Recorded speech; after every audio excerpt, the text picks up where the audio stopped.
Tere head kuulajad, 21. oktoober on Glen Pilvre sünnipäev ja ühtlasi ka Geeniuse digisaade. Ja täna lisaks sünnipäevalapsel on stuudios ka Meelis Väljamäe, Hans Lõugas. Palju õnne, Glen! Tänases saates räägime sellest, et mõne mehe telefonis ja naise telefonis on juba uus Android, aga mõnel veel ei ole. Ja mis seal uudist on. Lubasime varem, et teeme üks ülevaate Androidiga digiboksidest, millega vaadata telekat.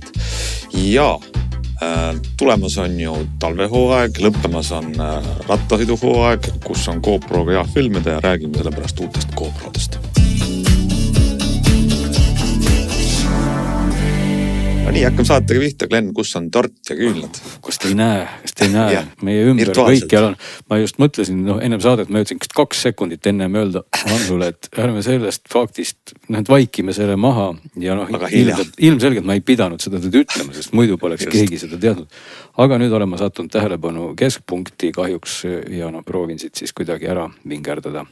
No mõnes mõttes sul nagu ei ole vedanud, ma saan aru, sest me tahaks alguseks rääkida sellest, et Androidi operatsioonisüsteemist on uus põlvkond väljas, number 15 ja sul on Pixel ja sellele pole mingit uuendust tulnud. Tead, sellele muide praegu meie jutu käigus hakkas tulema, sest Meelis andis mulle nõu, et tuleb sundida. Mina olin nagu naiivne ja arvasin, et tuleb ise, aga näed, ei tule ise, aga peale seda, kui minna sinna talle nii-öelda käsi pista talle masinasse ja öelda, et palun kontrolli ja tee, siis ta hakkas tõesti tegema, ütles mulle tere Android 15 ja teie seadmed, mis töötavad teie heaks ja muid väga kummalisi lauseid ütleb ta mulle siin, aga värskenduse suurus on muidu tõesti väga suur, nii et meie selle saate jooksul nüüd ilmselt räägime siis Meelisega, kes on selle juba omale alla tõmmanud, sest minul näitab, et 1,07 gigabaiti on see maht ja Android 15 nüüd siis tuleb mulle palju õnne sünnipäevaks ja telefoniga.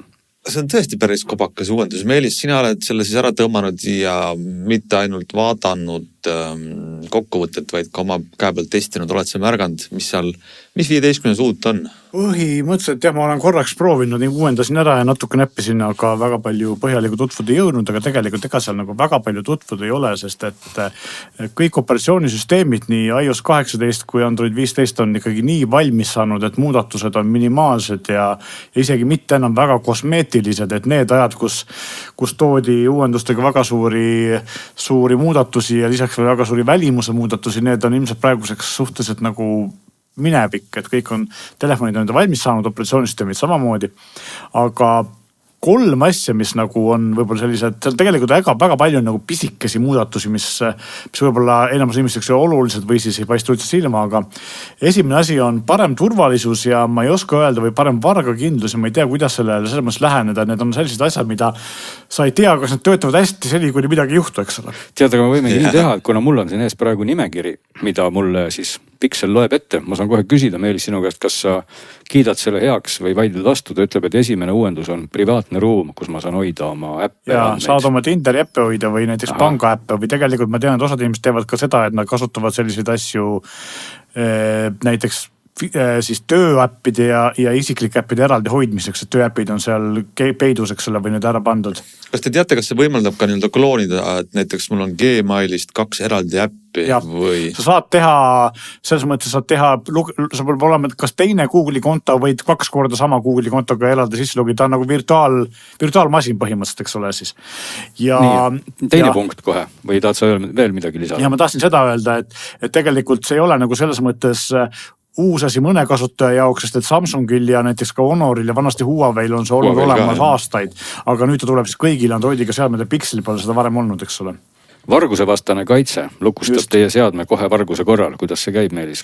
See on nagu huvitav asi, et see on nagu see, mida ma enne ütlesin, et enne me ei saa sellest rääkida või seda testida, kui keegi on telefoni ära varastanud, eks ole, sest et nad üritavad teha mingit tehisintellekti või AI põhist tuvastust, näiteks seda, et kui telefon saab aru, kui sa lihtsalt üritad, et keegi haarab selle ja üritab ära joosta või autoga ära sõita, eks järsku ja ootamatult tahab lukus telefoni ja tekib mingi liikumine teatud patternite põhine, siis ta paneb telefoni lukku ja laseb sul siis selle nii-öelda kaugelt siis kas ära lukustada või siis vaipida, eks ole, või tühjendada.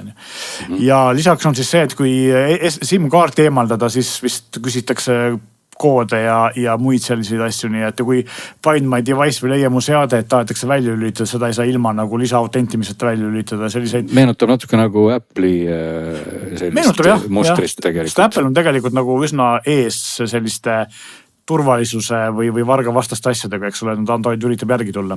No mis mõnes mõttes on, sellise testija seisukohast on see tüütu, ma ütleks, aga võib-olla tavakasutaja seisukohast on see iseenesest tore, et sul on see seotud igasuguste kontodega, sa ei saa lihtsalt teha nii-öelda alglähtestamist ilma, et sa siis logiks igalt poolt välja. Testimiste puhul on muidugi see, et sa saad need asjad ka enamasti välja lülitada, eks ole. Kuigi ma just hiljuti testisin iPhone'i, siis ma pidin ka ikka enne, kui ma selle tagasi andsin, pidin ma veenduma, et see on mu iCloudi konto pealt kustutatud, muidu pärast on jama, eks ole. Just, no siis loen ma siit, et kuidagi on läinud paremaks, meil on multitegum töö. See on tegelikult minu arust parim asi, kui mu mälu mind ei peta, sarnast asja tegi ennem OnePlus oma volditava telefoniga, aga tegelikult see väikse telefoni puhul ei olegi võib-olla nii oluline, aga volditava ja tahvli puhul on see oluline. Nimelt siis, kui ma saan panna näiteks 2 äppi endale korraga ekraani peale nii-öelda kõrvuti, ükskõik kas siis vertikaalselt või horisontaalselt, siis nüüd ma saan selle paari endale salvestada nagu ühe äpina või selles mõttes ühe nagu ikoonina endale siis kas sinna esilehe peale või äppide nimekirja ja iga kord seda nuppu vajutades või ikooni vajutades saan siis sama äppide paari uuesti koos avada nagu üksteise kõrval, üksteise peal. Ja see on tegelikult täitsa mugav, kui sa kasutad pidevalt näiteks mingit, ma ei tea, dokumendis kuskile märkmetesse kopeerimist või mida iganes muud asja, kus sa tahad 2 korraga kasutada ja kogu aeg neid sammu 2 asja, eks see on väga mugav ühe nupuvajutusega seda teha, et minu arust on selliseks, nendel inimestel kasutavad nagu suurema ekraaniga asju multitaskimise või mitme asja korraga tegemiseks väga-väga kasulik lahendus. No tegelikult tuleb ju tunnistada, ega just Android ja tahvelarvutid ja sellest me oleme ise ka rääkinud siin üksjagu, et ega lõpuks on seda üldse väga keeruline teha. No isegi mitte Android, ma ütleks, ega samamoodi ka iOS või siis iPad OS.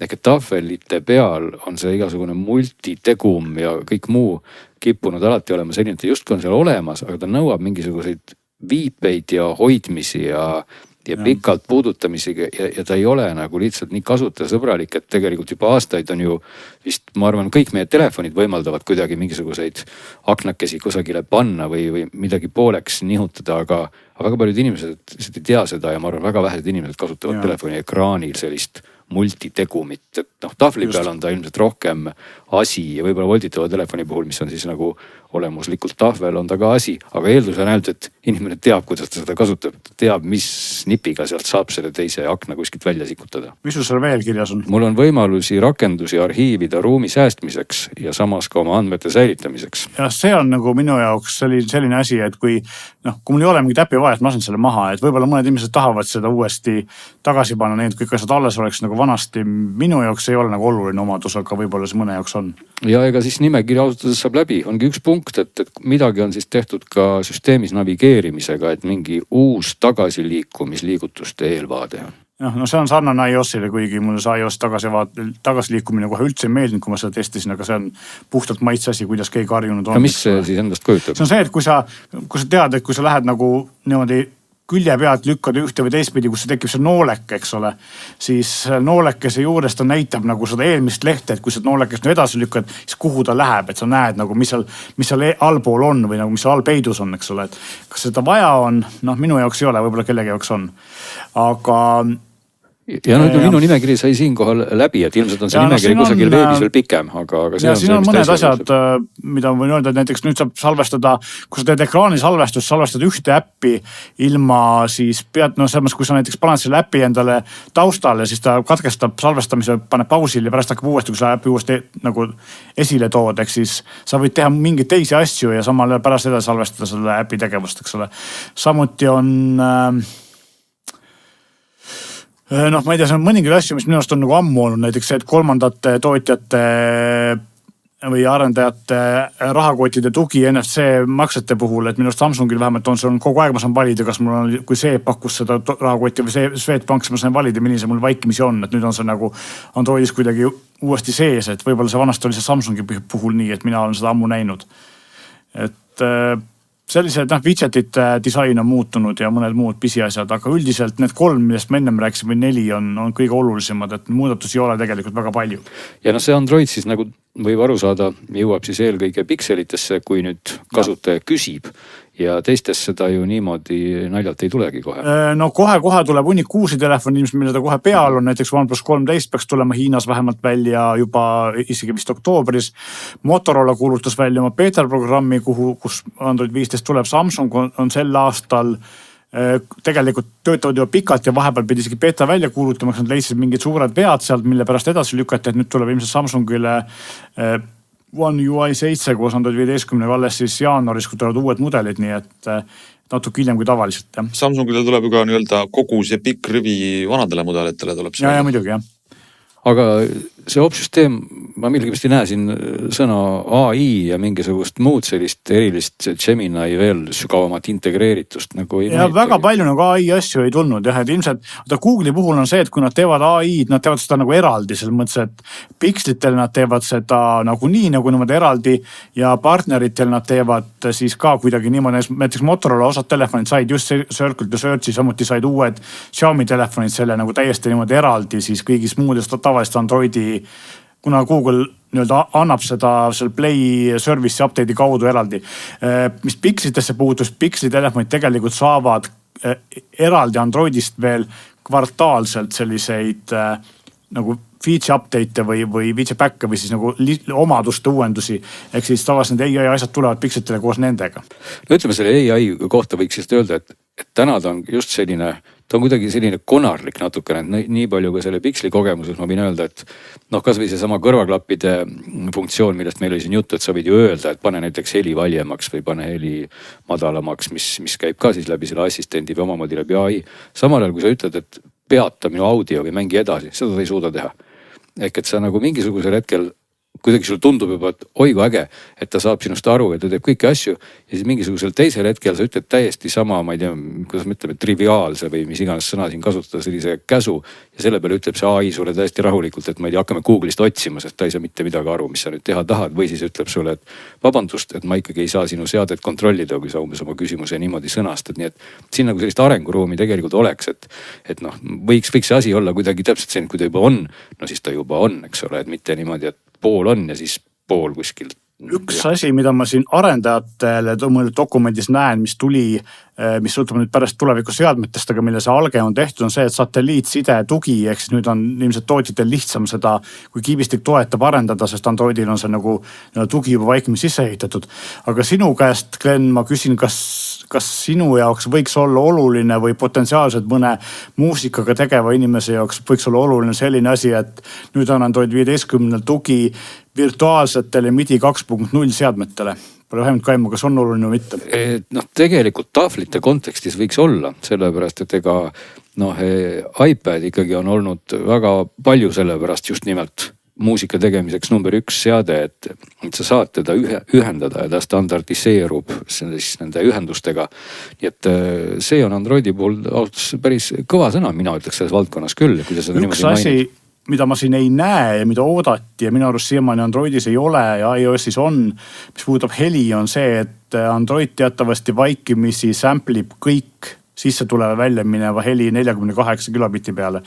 Ja kui sul on mingisugune kilohertsi peale just. Ja kui on sul mingisugune high resolution asi või sul on mingi vastupidi 44.1, mida sa tahad bit perfectina saada, siis see rikutakse nüüd ära, eks ole, kelle kõrv kuuleb, kelle kõrv mitte, enamus inimesed on mitte, aga selliste helifännid, audiofiilid on selle üle kogu aeg nagu väga kurvad olnud ja mõned tootjad, näiteks LG ja siin mingisugused Androidi põhised media player tootjad, Oppo ja teised, nemad on üle mööda läinud sellest, et on teinud nagu oma versiooni Androidi seal sisse ehitanud, aga vaikimisi nimelt seda ei ole, eks ole. Ja seda on pikalt oodatud ja Google on öelnud, see tuleb, aga ma ei näe praegu siin nimekirjas seda, nii et ma ei tea. No huvitav, kas see puudutab siis nagu selle seadme enda konverterit või kui ma ühendan nüüd siia ikkagi mingisuguse, ma ei tea, Bluetooth, eks ole, seadme järgi või mida iganes sellist, kas sellele rakendub huvitav? Mina saan aru, et see rakendub nagu ka digitaalses domeenis, eks kui sa näiteks võtad HDMI või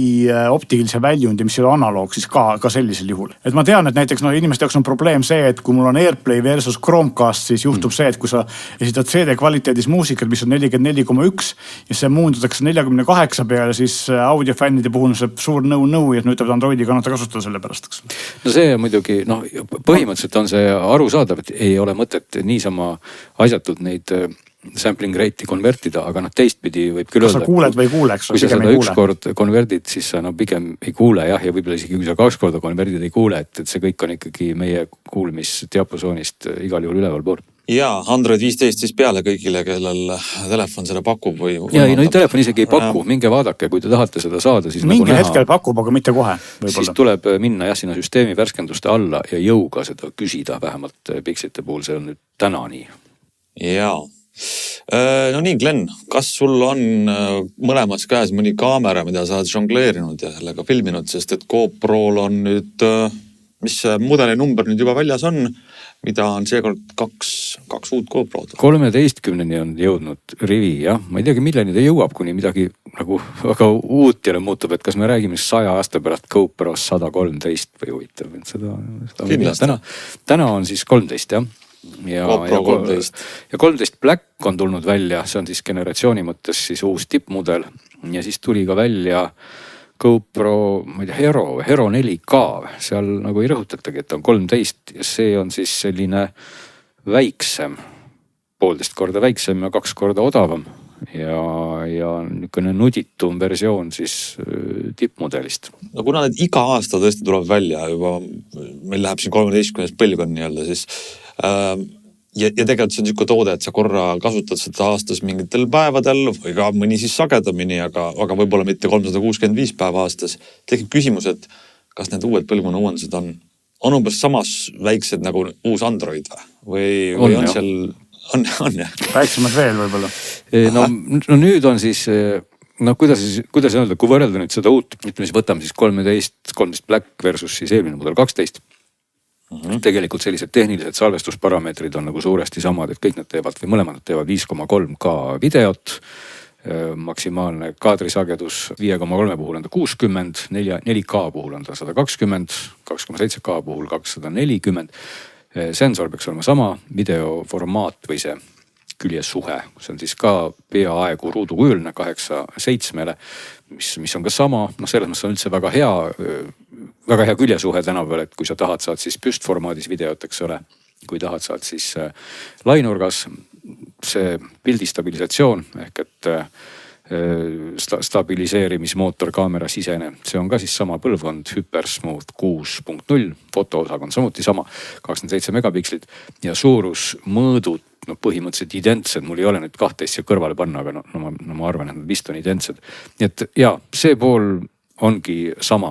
Mis on siis muutunud võib-olla sisulist poolt, 13 on tagasi toonud GPS-i, sest 12 teadupärast kaotas selle ära. See oli suurim uudis eelmise aasta mudeliga, GPS-i võtsime ära ja nüüd on suurim uudis, panime tagasi. See on tagasi, kas suur uudis on, aga ilmselt kõik hakkasid selle üle siis häält tõstma ja mõistlik ta oleks, et paneme ta sinna sisse tagasi, sest nagu ma aru saan, et hinna mõttes küll, ma ei saaks öelda, et see kuidagi hinda on kergitanud, ma isegi ei mäleta, kas eelmine aasta siis 12 tõesti oli odavam kui 400 eurot, meid võid keegi parandada sel teemal, aga praegu küll on see GPS sinna sisse mahtunud selle raha eest. Ja siis on nüüd võimalik ka teha HLG, HDR laiendatud dünaamikaga videot, see on siis kaameras nii-öelda riistvaraliselt toetatud. Need on nagu 2 sellist suurt omadust või mis tõesti siis minule kogu sellest nimekirjast tundus, et eristub. Helisalvestuse poole pealt on tulnud juurde selline režiim nagu voice priority ehk et hääle siis esile tõstmine mingite AI ja tarkade algoritmide abil töötab päris hästi, et tõepoolest, kui on selline tuulemühin, suhin-vuhin ja siis te juhtumisi teete näiteks mingit veeloogi või tahate seal oma häält esile tuua, mida iganes salvestamise ajal räägite, siis see töötab päris hästi ja ta nagu summutab seda tuulemüha, toob hääle kenasti esile, töötab ka Bluetooth mikrofonidega, tänapäeval väga moodne on siis panna DJI Bluetooth mikrofon külge ja sellega ka kõik suurepäraselt ja hästi toimivad.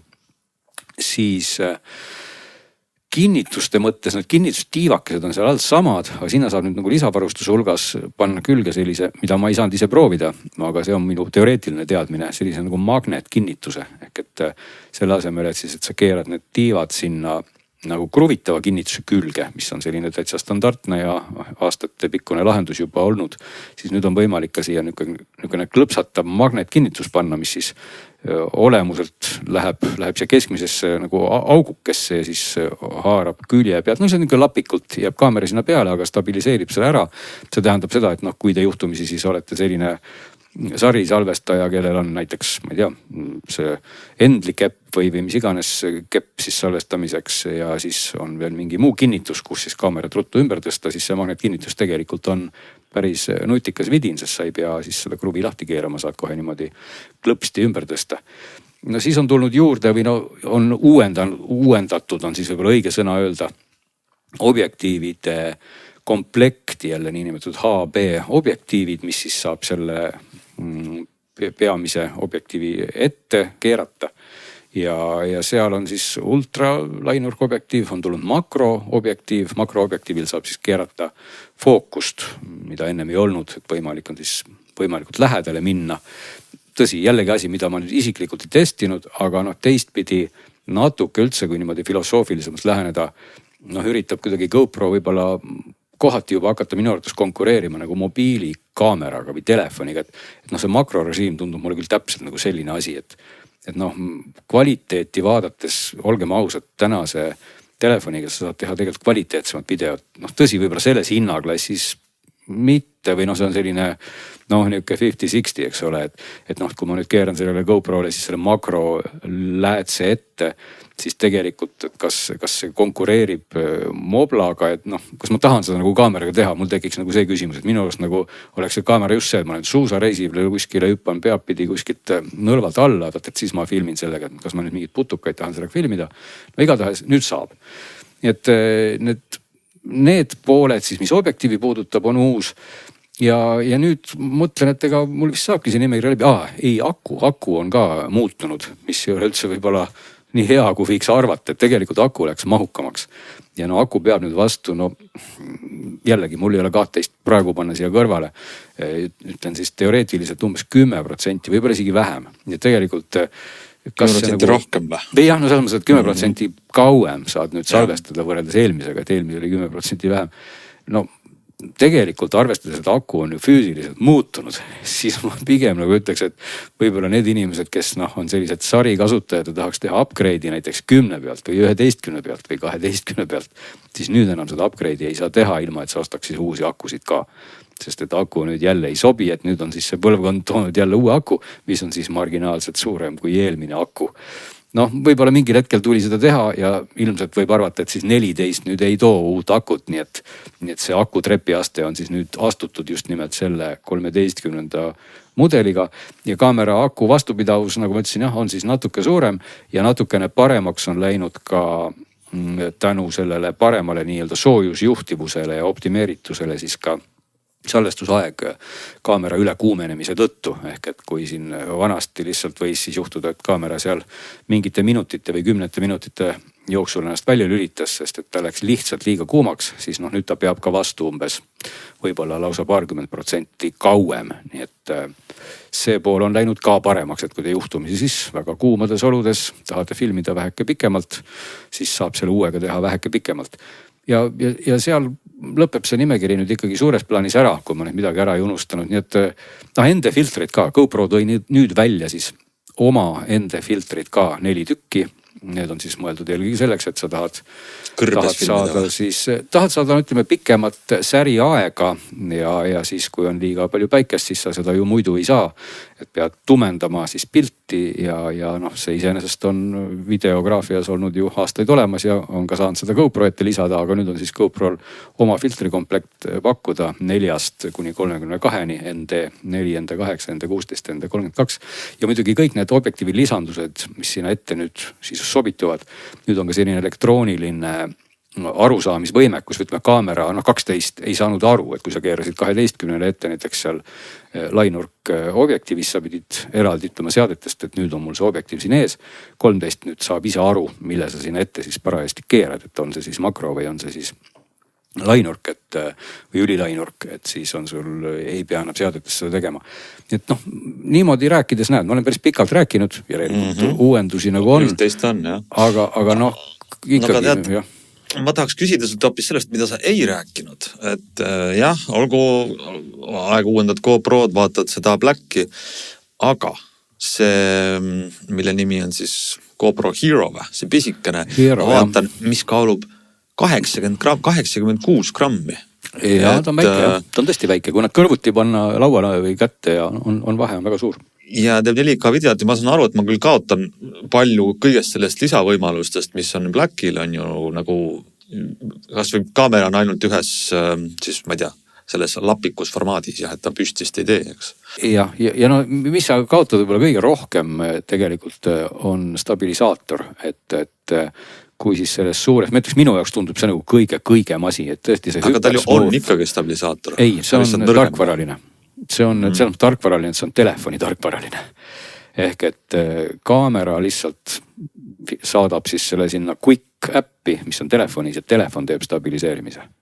Nii et täitsa huvitav oleks näha, et mis selle kvaliteet on. Selle kvaliteet ei ole muide väga hea või minul ei ole õnnestunud seda väga hästi teha, sest et nii põgusalt, kui mina jõudsin seda proovida, siis nad ei ole ikka minu jaoks nagu üldse võrreldavad. Ma ei tea, äkki mul oli seal quick appis midagi valesti, aga see Hypersmooth on ikka tõesti hea, et see on juba eelmisel põlvkonnal hea ja see oli juba üle-eelmisel põlvkonnal hea, et see kaamera sisene stabilisaator on GoPro'l nagu hüper hea, aga nüüd on see quick appi oma, no ma ei tea, ta nagu on, aga ta ei ole nii hea ja teiseks ta teeb selle inglise keeles workflow'ga väga tülikaks, et ma ei saa nagu otse kohe siis vaadata seda stabiliseeritud videot.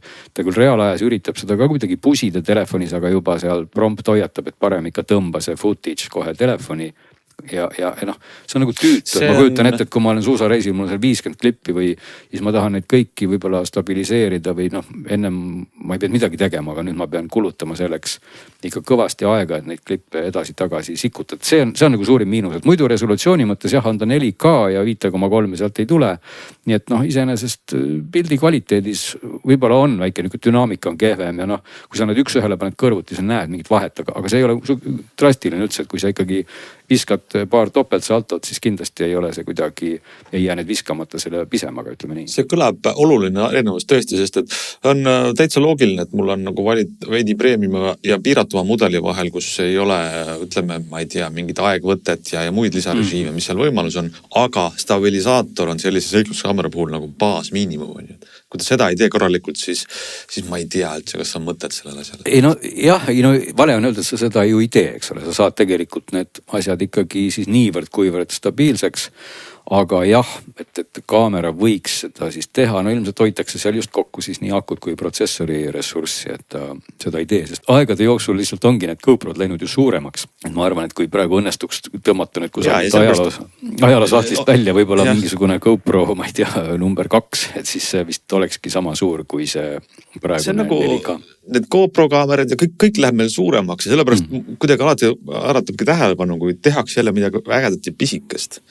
Nii et 80 grammi taskus hoida väikest kuubikut, aga tegelikult ma ei saanud kuidagi seda nagu maha teha, et ta ju maksab ka ikkagi, peaks vist olema euroregioonis 200 €, et ta on ikkagi 2 korda odavam kui suur. Nii et tegelikult, kui tahta teha 4K videot, tõesti käid võib-olla korra aastas suusareisil ja siis võib-olla kuskil soojal maal tahad hüpata vette või mida iganes, et kui sa ei ole selline ikkagi heas mõttes sari kasutaja, siis ausalt öeldes see väike on ju täiesti okei, et sa saad oma klipid ju küll ära stabiliseerida ja aga muidugi, kui sa tahad nagu seda kõigemat, tahad võib-olla just tarbida neid lisaobjektiive ja kogu seda GoPro maailma, mis on ju väga suur ja ühildub. Mitte, et selle väiksega nüüd ei ühilduks, et väiksega just kinnitused ja kogu see muu kraam ju ka ühildab väga hästi. Aga väiksel ka muide aku ei ole vahetatav, et suuremal ta on ikkagi eraldi välja võetav, vähemalt mul on selline mulje jäänud. et väiksel tundub, et see aku on sisse ehitatud, nii et sa muidugi sa selle 2 korda väiksema hinna eest saad ka üksjagu vähem asju, aga saad ka siis vähem massi ja vähem mõõte, nii et ma ei teagi, kui ma peaks täitsa täna nagu oma raha panema mängu, siis ma isegi ütleks, et miks mitte, see väike tegelikult teeb ju asja ära, kui ma ei ole selline videoproff salvestaja. See on tõesti huvitav kaalukoht. Nüüd kohe ausalt öeldes tekib tohutu huvi, et pärast saate lõppu käia läbi YouTube ja vaadata siis need stabiliseerimise nagu tulemusi. Ja muide YouTube'is isegi, kui neid vaadata, tundub see parem. Ma ei tea, miks. Ma ütlen, võib-olla tõesti, ma tegin midagi valesti, aga minu jaoks see stabiliseerimine, mis ta tegi kaameras ise, see Hypersmooth, oli palju parem kui see, mida suutis teha äpp, kui ma niimoodi kohe nagu nimme proovisin siis olla selline eriti ebastabiilne salvestaja. Nii et need võrdlused, mis ma YouTube'is nägin, olid nagu kuidagi võrdsemad. Et selline kogemus. No selge, väga hea ülevaade, kellel huvi on, siis teab, mida see hooaeg vaadata. Jätkame siis nii-öelda Androidi saadet, sellepärast, et Androidiga digiboksid on teema. Me eelmine saade küsisime teilt, head kuulajad, mis teid huvi pakub ja meil laekus tagasisidet ja kirju, ei jõua kõik ette lugedagi, kus mitut teemat küsiti, aga Androidiga digiboksid olid seal esireas ja Meelis, sa nüüd mingi aeg tagasi juba proovisid neid erinevaid. Ja, ma kirjutasin sellest digiajakirja ülevaate, see on ka Geeniuse veebis saadaval. Võrdlesin siis Eesti 3 kõige populaarsema teenusepakkuja või sellise üle õhu interneti kaudu TV-teenust pakkuva digiboksi ja juba sain ka ühelt lugejalt pahase kirja, et miks ma ei võrrelnud STV poolt pakutavat Arrist, aga lihtsalt ajakirjas ei olnud piisavalt ruumi ja kuna ma ise ei tea kedagi, kes seda boksi kasutaks või teaks kedagi, kes seda boksi kasutaks STV internetiteenust küll, aga mitte teleteenust välja olnud kaabli kujul, siis need 3 boksi mulle valikusse jäid. Ja kõigepealt ongi ju esimene asi, eks ole tegelikult ju see, et vanasti oli digiboksid või siiamaani on siis spetsiaalsed ainult digiboksid, ja. Korraks küsin vahele, et see tegelikult, kui sa viitad juba STV-le, sul fookuses ei olnud mitte siis kõik maailma viisid, kuidas sa saad ise Androidiga klotsi oma telekale järgi panna, vaid Eesti just nende teenusepakkujate. Olid need boksid, mida Eesti teenusepakkujate või operaatorite käest saab siis osta või rentida või jälle maksuga osta. Telia, Elisa ja Go3, mida siis, kes teeb ka väga aktiivselt koostööd Tele2-ga, eks ole, siis nagu nii-öelda operaatori võtmes. Ja tegelikult ongi jah see, et ma lisan ka siia juurde, et ma siis ei arvustanud selle testi raames neid televisiooni äppe või seda, kuidas see televisiooni teenus nii-öelda neil toimis, seda ma tegin kunagi eraldi koos Netflixi ja muude välismaiste teenustega. Aga selle eesmärk oli see, et testida, kuidas see sobib nagu üheks boksiks, kui sa võtad teenusepakkuja käest digiboksi, kas ta asendab sul siis, teeb sul teleka nutikaks või kas ta asendab sul nagu ka mingid muude meediaformaatide mängijad või mingite Netflixide, Spotify'de ja muude teenuste klienti. See oli nagu see eesmärk ja see on vist kõikide operaatoritega nii-öelda lubadus või suur siht, et võtta meie boks. Üldiselt küll jah, üks operaatorite poolnes Androidi peal ülemineku põhjus ongi see, et pakkuda klientidele nagu midagi enamat ja teine eesmärk on see, et kui ma teen eraldi, pean üleval hoidma mingit Arrise või kellegi enda digiboksi, mis võib olla küll kliendi jaoks lihtsam ja võib olla ka kohati kiirem, sest et see middleware, mis see tarkvara, mis ta peal on, ei ole nagu nii tugevat riistvara nõudev, aga samas on see, et ma pean selle tarkvaraga tegelema, siis ma pean veel Androidi tarkvaraga tegelema ja iOS-i tarkvaraga tegelema ja ühesõnaga neid variante oleks nagu liiga palju. Ja siis nad ilmselt läksidki kõik Androidiga bokside peale, tegelikult see ei ole ju iseenesest mingisugune üllatus, sest et rõhuv enamus maailma operaatoritest praegused kasutab Androidiga digibokse või mõned üksikud teevad ka seda, et on teinud oma äppi Apple TV peale ja annavad kaasa Apple TV boksi, nagu põhimõtteliselt samamoodi digiboksina, eks ole. Aga ja need 3 boksi on siis, iseenesest kõik 3 on sellised karbid, et kui me oleme siin saates ka rääkinud Xiaomi pulgast ja Google'i pulgast, siis need ei ole mitte pulgad pisikesed, mis mahuksid kuskil teleka taha mugavalt ära, kui teleka seina peal on, vaid on sellised Apple TV suurused või ütleme siis niimoodi, et CD-plaati meenutava suurusega kandilised kastid. Telia oma on kõige pikem, kõige laiem, aga üsna madal. Go3 oma on kõige pisem ja siis Elisa jääb sinna kahe vahepeale. Mis on nüüd karbi eeliseks, kui me rääkisime miinustest, on see, et miinus on see, et ta ei mahu teleka taha hästi ära, kui telekas on seina peal. Aga eelist on kaks asja, miks ma arvan, et tegelikult tootjad ka karpe pakuvad boksid või pulka tasemel. Üks asi on see, et karpi on parem jahutada, ehk siis jääb ära see, et kui boks üle kuumeneb või pulk, eks ole, ja siis kliendi teenindus hakkab inimest helistama, et kui ta ei tööta. Ja teine asi on see, et karbile saab panna palju rohkem pesasid, kõige olulisem pesa kindlasti tootjate jaoks on võrgukaabli pesa, sest et see välistab kohe igasugused wifi probleemid, eks ole, kui sa kaabli sinna ruuterist vead. Ja teine asi on see, et seal on optiline väljund praktiliselt kõigil, mõnel boksil, mis Telial ja Go3-l oli veel ka vana 3,5 mm AV out, ehk kui sul on kineskoop telekas, saad ka selle külge ühendada. Ja lisaks on siis kõigil boksidel on mingisugune USB pesa, et ma saan sinna mingi välise ketta ühendada ja vaadata oma isiklikke filme, sarju ja muusikat sealt, eks ole, mis on väga kasulik, ma ise kasutan seda võimalust ka.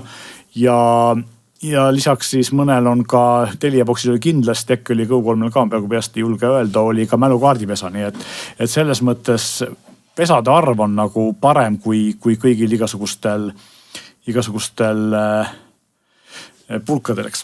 Kas täna, sa nüüd võrdlesid erinevate teleteenuste pakkujate neid karpe, aga see tähendab ikkagi seda, et kui ma võtan Go3 oma, ma ei saa seda kasutades kuidagi Telia, aga see ei ole nagu vahetatavalt universaalne või siis oleks? Kõigi 3 boksi, kuna kõik põhinevad Android TV-l, siis kõigi 3 operaatori boksile saab vabalt installida kõigi 3 või 4 kas STV äpi ja vaadata kõiki neid. Mina olen vaadanud nii Telia kui Go3 boksiga või nii Elisa kui Go3 boksiga Telia TV, sest mul on endal Telia TV teenus ja töötab ilusti. Mis on nagu erinevus on see, et siis kõik 3 loomulikult ja loogiliselt tõmbavad boksi käima minnes automaatselt käima oma teleäpi, eks ole, mis on nagu operaatori vaates loogiline. Aga see kuidagi lukustatud ei ole? Lukustatud ei ole, jah. Sest et kui sa ikkagi Play Store on kõigil olemas ja kui äpp on Play Store'is, siis saab, eks ole.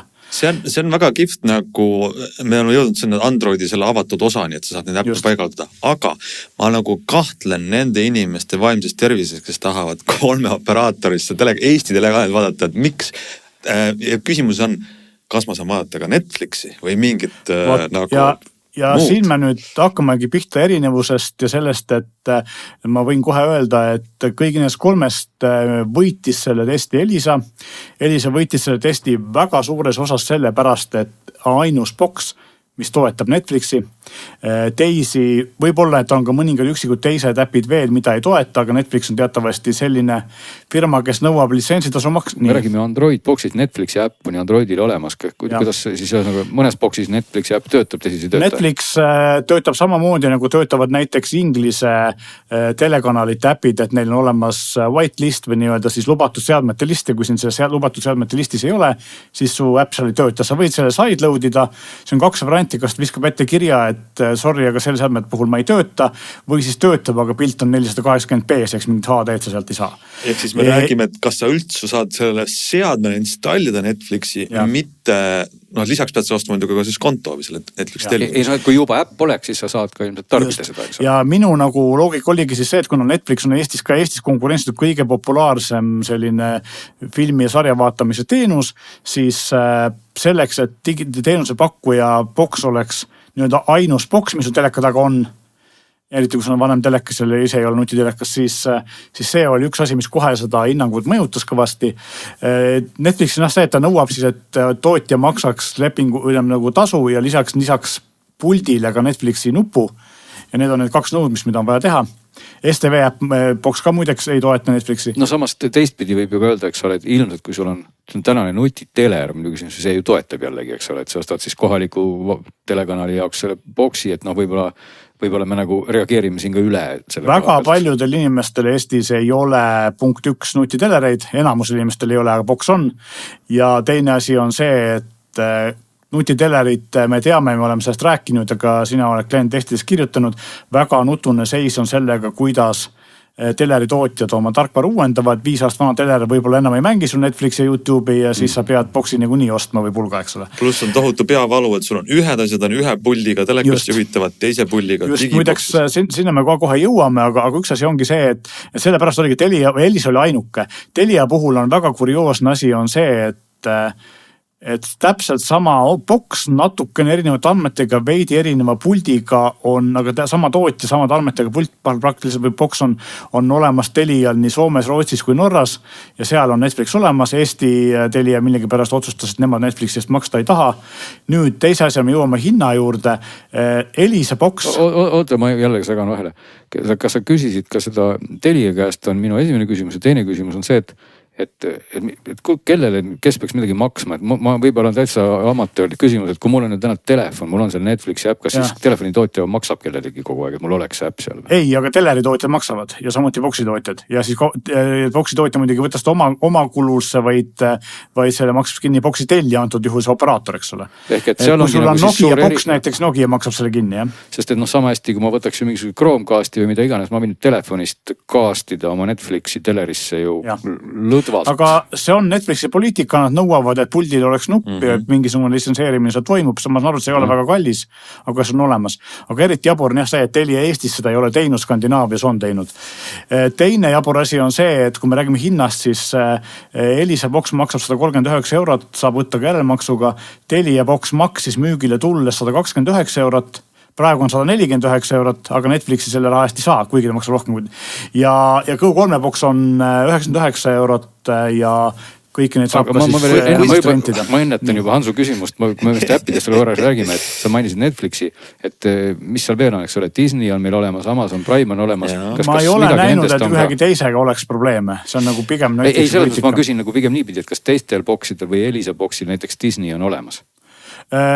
Minu teada ei ole vaikimisi, aga saad installida loomulikult. Ei noh, aga Netflixis ütleb, et ei saa. Minu kommentaar hakkas tulema siit ka vahele, et kui sa läksid hinna juurde mu jutuga, siis mõnes mõttes see natuke lõpetab kogu selle vestluse. Me alustasime sellest, sa saad kõikide teleoperaatorite äpp installida Androidiga seadmele ja siis sa hakkad mõtlema, kas ma ostan 140 € eest selle operaatori boksi või mingi parema hinnaga, parema seadme, kuhu ma saan ju ka kõik need äpid panna. Ja mulle tundub, et pigem võib-olla mõistlik on hoopis seda sõltub hinnast, aga võib-olla operaatori käest rentida, et see on see igavene garantii ja kohati see 4 € kuus, mis rendi eest küsitakse või 5, see on mitme aastaga tuleb see ostmishind tasa, eks ole, alles.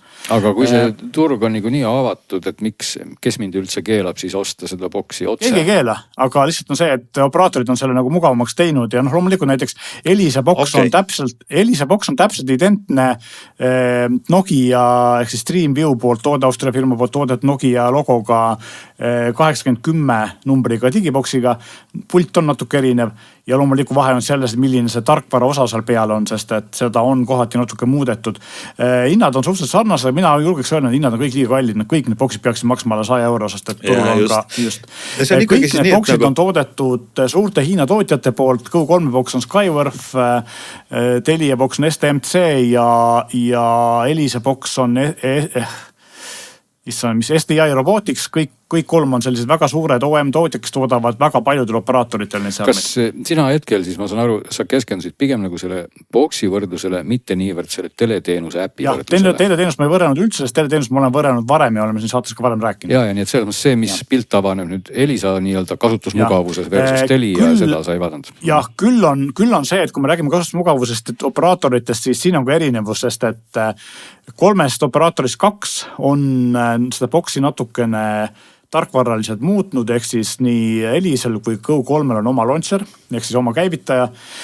Mõlemal on see lisatud või liigendatud siis nende enda teleäpiga, eks ole, ehk siis avaneb kohe käivitamisel ja Elisa oma meenutab üsna palju Androidi enda launcheritega, on natuke teistsugune ja natukene toimib toorelt, kuigi ma ütleks, et ta on väga mugav ja siis ongi need Elisa enda teleteenuse esiletoomised, sarjade ja saadet ja pärast käimas olevad saate esiletoomine väga hästi õnnestunud, Tele2 tegelikult, Go3 tegelikult samamoodi. Aga mis on nüüd Elisal kehvasti on see, et esiteks äppide all on üks rida soovitatud äppe, mis ilmselt tekivad, ilmuvad siis mingil nimekiri on kuskil süsteemis sees, et kus see Apple TV installist tekib sinna. Kuidagi seda muuta ei saa, eemaldada, juurde lisada ei saa. Nagu põhimõtteliselt võiks nagu lemmiklist olla, aga sa ei saa seda muuta. Teine asi, mis on see, et Elisa ütleb, et äppide nimekirjas endas on äpid viimati kasutatud nimekirja alusel. mina seda ei näe, ükskõik kuidas ma neid kasutan, see nimekiri ei muutu, samuti ei muutu see, et kas see on tähestiku järjekorras või kuidagi muud, on täiesti suvalise järjekorras, aga viimati installitud järjekorras, et nad ei ole. Ja kolmandaks on siis see, et kuigi tegelikult sellise launcher on päris hea, siis ta kipub kokku jooksma ja see juhtub siis see, et kui ma näiteks vaatan jupp aega YouTube'i ja siis ma tahan vaadata Netflixi, vajutan seda äppide nuppu, siis kõigepealt tekib see launcher laeb ennast ja ma pean vaatama tükk aega mitu sekundit Elisa logo, kes ütleb, et kohe tuleme tagasi ja siis avaneb see Elisa äpp telekanalisse, mida ma viimati vaatasin, pean uuesti vajutama seda äpi nuppu ja siis ma saan nagu valida Netflixi. Elisa esindaja ütles, et tegemist on taotlusliku tööga, mina seda ei usu ja ma usu seda näiteks sellepärast, et kui ma vaatan YouTube'i 2 minutit, mitte 15 minutit ja siis panen Netflixi peale ja siis seda jama ei toimu ja ma saan kohe avada teise äppi, eks ole. Ehk siis on näha, et see äpp kukub mälust välja ja pärast laeb ennast uuesti üles. Mulle tundub kokkuvõttes on selles mõttes olukord ikkagi, kus võib-olla nagu see meie saate kuulaja tegelikult võiks ja saaks endale osta palju parema väärtusega digiboksi asja vaatamiseks, aga mida oma vanaemale soovitada, et siis sa võtad nendest ühest operaatori boksi. Ütleme nii, et teleka vaatamiseks selle kanali, selle konkreetse operaatori teenuse vaatamise sobivad boksid tegelikult kõik päris hästi. No just, optimeeritud selleks. Ma peatun korraks ka pultidel, et tegelikult pultidel on ka veits erinevus. Kasutusmugavuse või nuppude kvaliteedi poolest on kõige parem Telia pult. Üldise kasutusmugavuse poolest on kõige parem Elisa pult, sest esiteks on Elisal need samad kiirkäivitusnupud YouTube'i jaoks, Netflixi jaoks, Prime Video jaoks ja Elisa Hubi jaoks. Lisaks on üks nupp, kus ta käivitab selle Elisa launcheri või läheb ise sinna teleteenusest tagasi. On profiilivaliku nupp, mida praegu ei tööta, aga mille alla saab tegelikult paigutada ükskõik millise suvalise äpi. Loomulikult kõigil on olemas Google Assistant ja häälotsing. Kõigil 3 puldil on numbrinupud, millega saab kiirelt kanalit valida, kui sa oled seal teleäpis. Kõigid äpid toetavad numbreid. Ja Elisa äppi, puldi Eliseks on veel see, et Elisa, nii Telial kui Elisal on olemas teleri helitugevuse reguleerimine, teleri helitugevuse vaigistamine ja Elisal on ainsana olemas ka teleri sisendite valik. Sa saad selle programmeerida vastu oma telerile, eks ole, et saad valida menüüs. See on kasulik asi, jah. See on kasulik. Telial on helitugevus ja mute, aga ei ole sisendeid. Elisa pult on ainus, millel on liikumistundlik taustvalgustuseks, siis kui ma selle kätte võtan, lähevad nupud põlema hämaras, mis on väga hea. Q3 pult on kõige kehvem, seal ei ole mingisugust põhimõtteliselt teleri juhtimist, volüümi ja muudi nupud on olemas, need juhivad boksi ja seda minutit mina ei leidnud varianti, kuidas ma saaks seda häälestada juhtima telerit. Lisaks on ka äppide kasutamine, äppide ligipääsemine on Q3 boksi menüüs all vasakus nurgas, ma pean tegema mingi 10 klikki, et sinna ligi pääseda, see on väga ebamugav. Ilmselgelt on näha, et Q3 ei taha, tegelikult ma neid äppe kasutaks. Teistel seda probleemi ei ole. Telia Android TV kogemus on täiesti muutumata, see on nii nagu Google selle teinud on, eks ole, nad ei ole sinna midagi juurde pannud. Vahe on ka veel selles, et Q3-l ja Telial on see Android 11, Elisal on veidi uuem Android 12, mis näeb natuke ilusam välja. Kuigi me just rääksime Android 15, tegelikult eks need boksid on veel sellised. Kõigil 3 on sama protsessor, mis on 5 aastat vana praeguseks, aga väga populaarne, väga palju boksid kasutavad seda. Ja lõpuks võib vist öelda veel ka seda, et siis Elisa ja Telia boksil on 32 giga sisemälu ja 4 giga rammi ja Q3 boksil on 16 giga sisemälu ja 2 giga rammi, et natuke lahem ja vanem. Ma küsiks üks tarbija küsimuse siia ka lõppu, et ütleme, et kui mul on tõesti selline Netflixi huviline vanaema, siis igal juhul peaks ta ostma sellest valikust ju Elisa boksi, eks ole. Ükskõik, kas ta vaatab siis Telia teenust või mitte. See on see koht, kus tarbija tegelikult saaks nüüd täna ikkagi siis valida, et kui tal on, et need ei ole omavahel seotud, et kui sa oled Telia vaataja ja sa tahad Netflixi, siis sa ostadki Elisa boksi. Ebamugav on see, et kui sa oled Telia vaataja ja ostad Elisa boksi, siis kui sa tööle paned, siis läheb Elisa äpp käima, sa pead lihtsalt minema käsisse Telia äppi käima panema, eks ole. Ja sa ei saa, sa pead seda ikkagi siis iga kord, kui sa paned boksi nagu, ütleme, et kas ta sellises mingisuguses kerges unes jätab ikkagi meelde, et ta siis läheb sul käima Telia äpiga, või sa pead iga kord seda siis eraldi avama? Kui ta on sul selles mõttes nagu